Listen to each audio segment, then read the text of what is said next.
বিধ্বংসী অগ্নিকাণ্ডের ঘটনা ঘটে বশীভূত এজরা স্ট্রিট মার্কেটের একাংশ একেবারে ধোঁয়ায় ঢেকে যায় চারিদিক। বৈদ্যুতিক সরঞ্জামের দোকানে অগ্নিকাণ্ডের ঘটনা ঘটে। কমপক্ষে 100 দোকান ক্ষতিগ্রস্ত।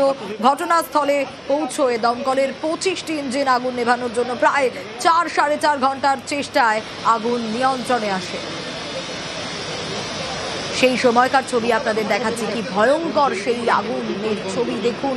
ধোঁয়ায় চারিদিক ঢেকে যায়, কালো ধোঁয়ায় ঢেকে যায় গোটা এলাকা। এজরা স্ট্রিটে বিধ্বংসী অগ্নিকাণ্ডের ঘটনা। ভস্মীভূত এজরা স্ট্রিট মার্কেটের একাংশ এবং বৈদ্যুতিক সরঞ্জামের দোকান ছিল, সেখানেই আগুন লাগার ঘটনা ঘটে এবং কমপক্ষে কম বেশি 100 দোকান বা তার বেশি ক্ষতিগ্রস্ত হয়েছে। ঘটনাস্থলে দমকলের 25টি ইঞ্জিন পৌঁছয়ে আগুন নিয়ন্ত্রণে আনার জন্য 4-4.5 ঘন্টার চেষ্টায় আগুন নিয়ন্ত্রণে আসে।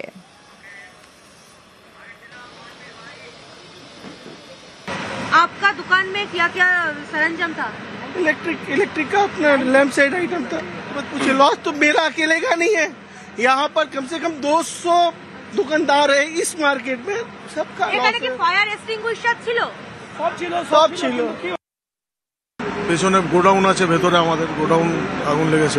7-8 লাখ টাকা তো গেছে সমস্ত ক্ষতি। এতগুলো দোকান জ্বলে গেল, প্লাস পাশের বিল্ডিং এ আগুন লেগে গেল, তো পুরোটা বিশাল ক্ষতি হয়ে গেল। কেউ বলছে শর্ট সার্কিট, কেউ বলছে লাগানো হয়েছে। এখন যতক্ষণ না এটা তদন্ত হবে কিছুই বোঝা যাবে না কেন লেগেছে, কি হয়েছে, অ্যাটলিস্ট তার জানা তো দরকারই আছে। কি শর্ট সার্কিট হয়েছে, ঠিক মানে কিছু ভিতরে কিছু হচ্ছিল, কি হচ্ছিল, বাইরে কিছু হচ্ছিল। মানে অ্যাটলিস্ট 1000 ফ্যামিলি ছিল যেটা মানে এখান থেকে খাওয়ার দাওয়ার করতো, কিন্তু এখন শেষ হয়। লেট আস ফার্স্ট ফাইনালাইজ কত আমাদের কি হয়েছে, কিছু বেঁচে আছে কি না, তারপরে তো এসব করবো। দমকলে ক্ষোভ দোকান মালিকদের। দমকল দেরিতে আসার অভিযোগ অস্বীকার দমকল বাহিনীর। বিদ্যুতের তারে ল্যাডার ঢোকাতে সমস্যা। ঘিঞ্জি এলাকায় আগুন নেভাতে একেবারে হিমশিম খেতে হয় দমকলকে। দেখুন সেই সময়কার ছবি দেখাচ্ছি। আমরা দৌড়ে এসে ফায়ার ব্রিগেডকে ইনফর্ম করলাম। ফায়ার ব্রিগেড এসে যখন তো খুব অল্প জায়গায় আগ লেগেছিল, যখন ফায়ার ব্রিগেড এসে অত সুস্তি, অত লেজি, এদের ব্রিটিশের ফায়ার সিস্টেম 1950 সালে, তো আস্তে আস্তে কাজ করলে পুরো মার্কেটটা জ্বলে গেছে। 100 মিটারে আছে ফায়ার ব্রিগেড। এদের সিস্টেম কি আছে, মতলব one of the worst system. শুধু এরা করছে কি, জল মারছে, কোনো ফাস্ট সিস্টেম নেই, এদের কোনো অ্যাডভান্স সিস্টেম নেই। মেন হিন্ড্রেন্স আমাদের ঢুকতে গেলে এই যে ওয়ারিং আছে, ওয়্যার যে নেট আছে, সেটা একটু প্রবলেম করে। আমরা ল্যাডার আনতে পারলাম না। ল্যাডার না আনতে গেলে হাইট আছে, হাইটের রিকোয়ারমেন্ট, সেটা একটি ওয়ারিং সিস্টেম আছে ক্রস দ্য রোড। এই সিস্টেমগুলো একটু হ্যাম্পার করে আমাদের। প্লাস অ্যাপ্রোচ রোড মে হকার বসে থাকে, গাড়ি ঢুকা গেল না প্রথম দিকে। ঢুকাতে গেলে সামান সব লক টক করে আছে। পুরানো ওল্ড এরিয়া আছে, ওল্ড এরিয়া হিসাবে এইসব আমাদের লেকিন এক্সপেক্টেড আছে এরকম প্রবলেম আমাদের ফেস করতে হবে। চক্রান্তের অভিযোগ দোকান মালিকের। অভিযোগ পাশের দোকানের মালিকের বিরুদ্ধে। আগে লাগাতার হুমকির অভিযোগ। দোকান না ছাড়লে আগুন লাগিয়ে দেওয়ার হুমকি দেওয়া হয় বলেও অভিযোগ। আর এফআইআর এর তোড়জোড় দোকান মালিকের। এটা পুরো ইলেকট্রিক্যাল মার্কেট আছে। কি মনে হচ্ছে, শর্ট সার্কিট থেকে নাকি না কোনো চক্রান্ত? চক্রান্ত তো হতেই পারে, কেন এই যে পাশে বিল্ডিং এর সঙ্গে আমাদের একটা দীর্ঘদিন দিয়ে একটা মামলা চলছে, আজকে 25-30 বছর দিয়ে। অনেকবার ধমকি দিয়েছে, সুরেশ কুমার ডাগাও তার নাম হচ্ছে। অনেকবার আমাদেরকে হুমকি দিয়েছে আমরা আগুন লাগিয়ে দিব, এই করবো এই করবো। অনেকবার খালি করানোর চেষ্টা করেছে, জালি সাইন করে বলছে আমি লিজ নিয়ে রেখেছি। ওরই চক্রান্ত হতে পারে, আমরা এফআইআর করবো ওর এগেন্সে। ভোর 5:30 নাগাদ এজরা স্ট্রিটে বৈদ্যুতিক সরঞ্জামের গোদামে আগুন লাগে। যেটা বিষয় যে একটি ট্রাস্টের আন্ডারে এই দোকানগুলি রয়েছে, সেই দোকানের একটি দোকানে আগুন লাগে, তারপর একাধিক দোকানে সেই আগুন ছড়িয়ে পড়ে। পাশাপাশি এই ট্রাস্টের আন্ডারে যে বিল্ডিং, তার পাশের মোটামুটি 18 ফিটের একটি জায়গা গ্যাপ রয়েছে, সেখানে যাতায়াত করার জন্য গ্যাপ রয়েছে, এবং পাশে আরও একটি বিল্ডিং রয়েছে, সেখানেও কিন্তু আগুন ছড়িয়ে পড়ে। এবং পাশাপাশি যে দোকানগুলিতে আগুন লাগে, সেই দোকানের একজন মালিক তিনি অভিযোগ করছেন যে পাশের যে বিল্ডিং, সেই বিল্ডিং এর মালিক তাকে প্রায়শই এবং তাদেরকে প্রায়শই হুমকি দিত এবং বলতো এই যে ট্রাস্টের জায়গা, সেই ট্রাস্টের জায়গা ছেড়ে দিতে হবে, নইলে সেখানে আগুন লাগিয়ে দেবেন তারা।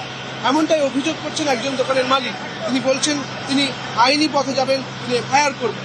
পাশাপাশি কাউন্সিলরের যেমনটা দাবি সন্তোষ কুমার পাঠক, তিনি বলছেন একাধিকবার পুলিশ প্রশাসন, মিউনিসিপ্যালিটি এবং ফায়ারকে তিনি চিঠি করেছেন যে বিল্ডিংয়ে আগুন লেগেছে আজ সেই বিল্ডিং বেআইনি এবং বেআইনি নির্মাণ চলে সেই বিল্ডিংয়ের ভেতর। যদিও সে কথা অস্বীকার করে নিয়েছে এই বিল্ডিংয়ে যাদের আগুন লাগে সেই বিল্ডিংয়ের মালিক। সব মিলিয়ে তা এখন তদন্ত চলছে এবং তা এখন তদন্ত সাপেক্ষ। কি হয়, কি উঠে আসে, সেদিকে নজর থাকবে। ক্যামেরায় অর্চনের সঙ্গে সুদীপ্ত, নিউজ 18 বাংলা। আর এই ভয়াবহ অগ্নিকাণ্ডের ঘটনাস্থলে পৌঁছন দমকল মন্ত্রী সুজিত বসু, ঘটনাস্থলে পৌঁছন মেয়র ফেরহাদ হাকিম। ঘিঞ্জি এলাকা, তাই দমকল ঢুকতে সমস্যা। পার্কিং, হকারের জেরে সরু রাস্তা, তারের জঞ্জালে দমকলের ল্যাডার ব্যবহারেও সমস্যা। প্রয়োজনীয় পদক্ষেপের আশ্বাস মেয়রের।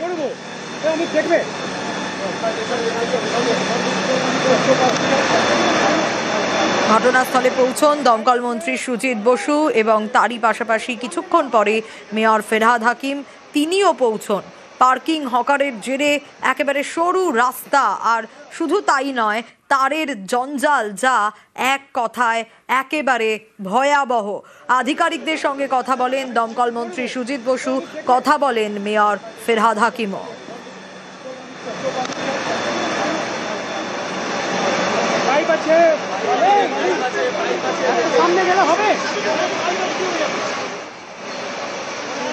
ব্যবসায়ীদের প্রধান অভিযোগ হচ্ছে যে এখানে পার্কিং এবং হকার এমনভাবে বসে যে এই দমকলের গাড়ি ঢোকাতে গেলে ওদেরই দৌড়দৌড়ি করে ওগুলোকে সব সরাতে হয়েছে। সেখান থেকে এই যে ওয়্যারিং, এই ওয়্যারিংটা খুব বিপজ্জনক। আমি সিএসসিকেও ডাকবো,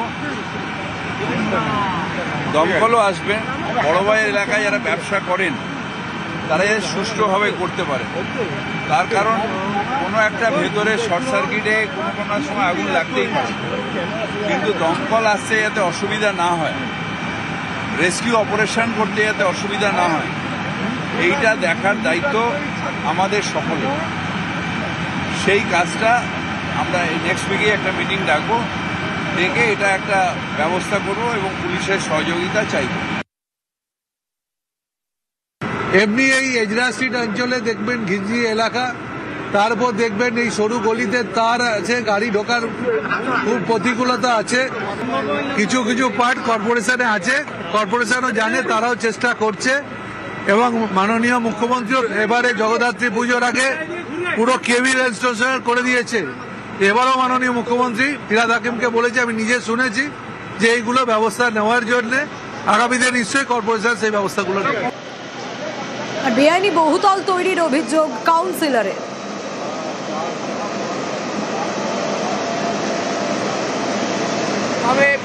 ওই বাড়িটা, ওই চার্চের বাড়িটা, ওখানে ওই কোনো ওয়ারিশ নেই, ওর কোনো কেউ অনার নেই।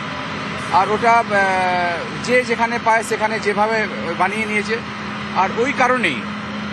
আর আমি কিছুদিন আগে শুনলাম নাকি ভেতরে ওই কিছু ইলিগাল কনস্ট্রাকশন হচ্ছিল ভেতরে, আর কোনো ব্যবস্থা হয়নি। বেআইনি নির্মাণের সময় কেউ খবর দেয় না, অভিযোগ মেয়রের। বেআইনি নির্মাণ হলে পদক্ষেপ হবে বলে জানান মেয়র। এত পুরনো বাড়ি, ভেতরে কেউ ফ্লোর বানাচ্ছে, কেউ বানাতে পারে, কিন্তু যখন হয় তখন কেউ খবর দেয়। এক্ষুনি জানার কথা নয় যে কোনটা ইলিগাল আর কোনটা লিগাল, কারণ এগুলো সব পুরনো বাড়ি, 100 বছর 150 বছরের বাড়ি। সুতরাং এটা নিয়েও আমরা যেহেতু কর্পোরেশনে যে মিটিংটা ডাকবো তাতে এটাও থাকবে যে কোনো ইনলিগাল কনস্ট্রাকশন সেরকমভাবে এখানে রিপোর্টিং হয়নি।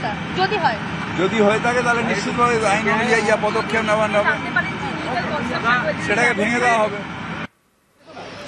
এজরা স্ট্রিটে ঘটনাস্থলে যান কলকাতার পুলিশ কমিশনার। আগুন কন্ট্রোলে হয়ে গেছিল ইনিশিয়ালি, কিন্তু যেহেতু ইলেকট্রিক্যাল ম্যাটেরিয়াল আছে অ্যান্ড প্লাস্টিক ম্যাটেরিয়াল আছে, মেনলি প্লাস্টিকের অনেক কিছু আছে, তো এটা যে ধোঁয়া আপনারা দেখছেন এটা কন্ট্রোল করতে আর একটু টাইম লাগবে। টোটাল ভিতরে গিয়ে অ্যাসেসমেন্ট এখনো করা যাচ্ছে না, যেহেতু ভিতরে এখনো মানে হিট আছে আর ধোঁয়া বেরোচ্ছে। তো এটা যখন সব ক্লিয়ার হবে, একটু কন্ট্রোলে আসবে টোটাল, তখন বলা যাবে।